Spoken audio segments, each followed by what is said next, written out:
All right, we have a special video for today. Check this out behind me. This is a Nissan Ariya, not any Nissan Ariya. This is doing quite the journey. It's going pole to pole. We have Chris and Julie. Julie's gonna join us in a second. Yeah. Chris, tell me about this car. Tell me about the journey. You know, I don't know. Like, there's so just much. tell you about it. Yeah, just tell me about it. Like, you know, and then the reason why. Why are you doing this? So, I mean, as you said, this is a Nissan Ariya. It's a 2022 Nissan Ariya, 22 plate Nissan Ariya. We are driving it from the 1823 magnetic North Pole location up in the Arctic.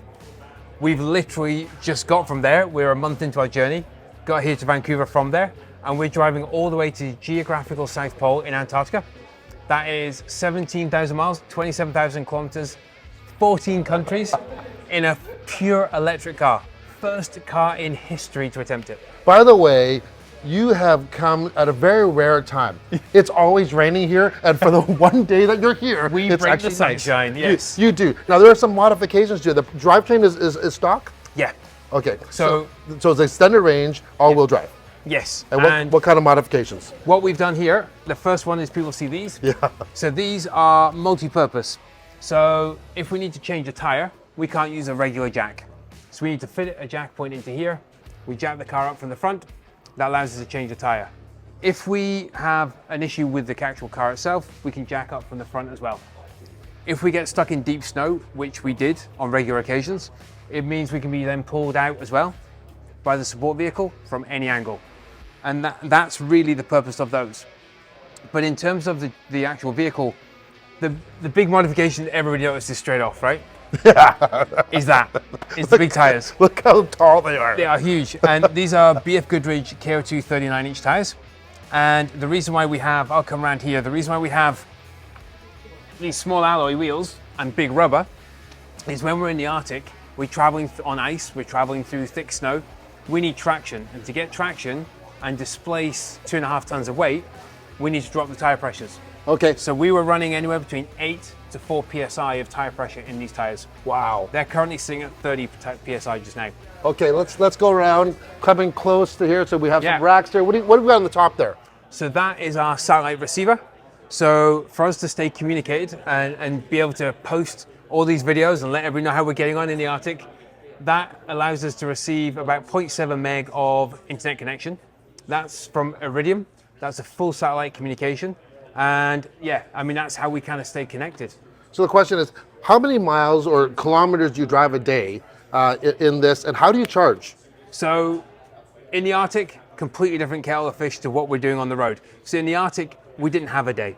There was we basically just operated continuously around the clock. We get about 6 hours to 8 hours rest. So this car got about 6 hours to 8 hours charge, and we moved on. And that was our days solid for about 3 weeks. So it's just you and Julie driving. No one else is helping out? Nope, me and Julie were just the guys driving this car. We had with us in the Arctic, and we will have in Antarctica, Arctic trucks, our polar support guys. Doing any expedition, you have to have support, right? So we had those guys supported with us. They were running Ford F-350s, so a bit of a different vehicle to this, but the only polar expedition support vehicles out there are all combustion vehicles. So it was just us, and like I say, with this vehicle, the first electric car to make it to the 1823 North Pole. Wow. You know, so you're charging. You have a support crew. Is there a support crew like once you're here now, like in North America? Nope, just me and Julie. So Okay. the great thing about coming into Canada, into North America, is we have charging infrastructure. Yeah. In Canada, I think it needs to improve. It needs to get a lot more on the roads. Hear that? Yeah, and it is there. I mean, you've got chargers, but like how we've had it in UK and Europe, we've now started to ramp up and put a lot more in the ground. And so that needs to happen, I think, in Canada. But we don't need support because we're traveling in just beautiful countries, beautiful people, and we don't need that kind of level. So, but in South America, so we've got actually quite apt, we've got this section here, to travel this stretch, a lot of the time was no charging infrastructure. So we've worked with a company called NLX for the last 5 years, the time I've been building this project together, to put chargers all along this route. So every 150 miles or so, we've got a charger that's been put in the ground for this project. But the idea behind this project is to leave legacy. So those chargers are staying in the ground, Awesome. and they'll be there for EV drivers going forward. Well done. We're not going to take a look inside. We'll show you some shots in there, but Yeah. we're kind of short on time right now. The interior is pretty well stocked. They have some custom logoing on it, but let's check out the back though. There's something to look back here. For some reason, I was assuming that Chris and Julie would be staying in hotels along the way, but after spending some more time with them after this interview, I discovered they're actually sleeping in the car most of the time. So earlier I had respect for them, but now I have mad respect. That's just crazy. All right, so we have the same type of jack points here. Yeah. Oh, look at this, huh? I'll put the light on. Okay. There we go, it's lighted up. So a lot of this is like the first one everybody talks about this. This is I love my coffee. So this was a must. This keeps me motivated. In here as well, we have plug sockets and a whole bank of USBs. Yep. So we can charge. This device has its own 3 kilowatt hour battery pack back here and a 12-volt battery. And this is where our tech is. So we've got a drone in here, like that. measuring system, and this is actually the router in there for the satellite receiver. Ooh. Hey, check this out. Check this out, hey? Look at that. That is really cool. That is, and look who has joined us here. We have Julie. Hi. Julie, Hi, she's managed to grab a bite because they're on a really tight schedule. This, by the way, is the only stop in Canada. And how lucky are we there? Is there anything you're really looking forward to? What challenges have you actually ran into? I heard there was a little challenge with the wind generator that you had, but and also, have you seen any wildlife? Oh, you've away from the wind turbine because you've just talked about our favorite subject, wildlife. I mean, it's amazing. I mean, we were fortunate coming away from the Magpole. We were fortunate to see a polar bear in the wild from a distance, and we kept that distance to respect the animal but respect safety.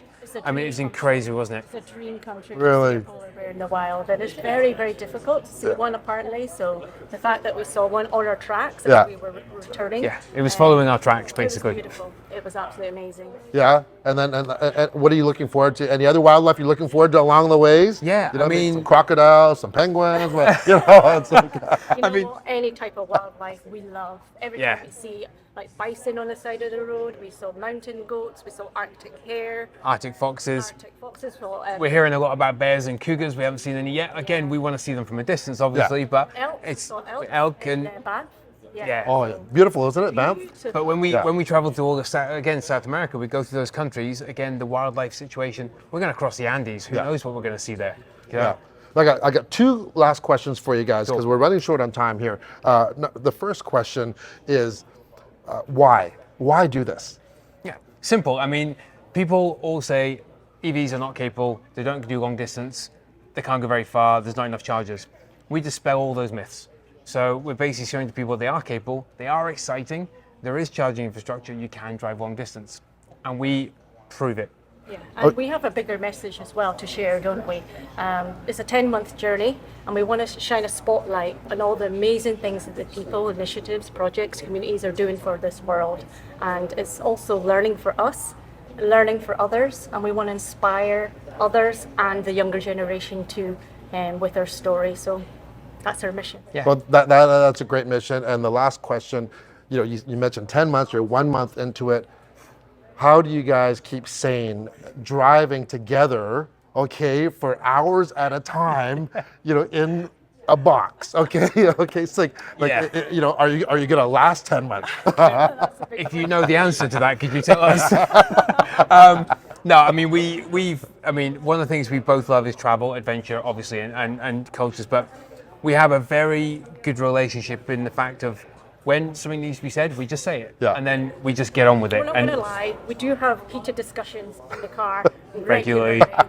Very heated discussions with plenty of expletives. So, but for us, we kind of try and think about this is not about Chris and I. It's about the bigger picture. It's about the messages that we want to share. Yeah. It's about acceleration Yeah. of electric vehicles and all the great benefits they are, and to shine a light on all the great things and kindness there is in the world. So every time we argue and we think about why are we doing this, we try and rein ourselves back and Definitely. think, that's the bigger message. So there you go, everybody. If you want to follow Julie and Chris, I'm going to leave a link down there. We can see what's going on, where you are. Yeah. And I'm really looking forward to seeing when you guys hit that South Pole. It's going to So be we. so awesome. totally. So anyways, thank you and thank you so welcome much. to Canada. Thank so you. much. It's been a pleasure to talk to you. You too. Thank you.